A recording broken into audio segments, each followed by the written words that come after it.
C'est ici, sur le pont du Brau, lieu symbolique entre la Vendée et la Charente-Maritime, qu'ils ont décidé de barrer la route aux automobilistes. L'objectif ?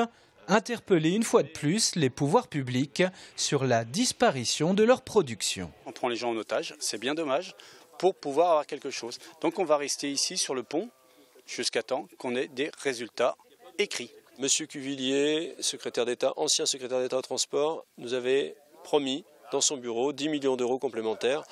Aujourd'hui, on ne sait pas où ils sont passés, on ne les voit pas, donc on réitère la demande. Du jamais vu pour les mytiliculteurs de la baie de l'Aiguillon. 90% de leur production est anéantie, principalement à cause de la météo depuis le début de l'année.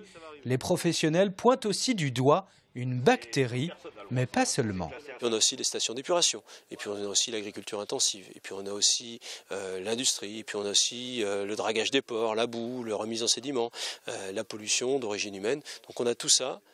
Mais surtout, nous, on a perdu notre outil de travail et puis on n'a pas perdu confiance, mais il faut vraiment un soutien très fort. Alors, les mytiliculteurs s'installent et ne sont pas prêts de bouger. On ne peut pas vous dire la date de fin, le plus longtemps possible. De toute façon, on n'a rien à faire. On n'a rien à faire, les entreprises n'ont pas d'argent, donc maintenant, on n'a que ça à faire. Alors on patientera, le temps qu'il faudra. 95% des naissins de moules en France sont produits ici, dans la baie de l'Aiguillon. Elles alimentent alors les autres centres du pays. Si on n'est plus là, il n'y aura plus de moules en France.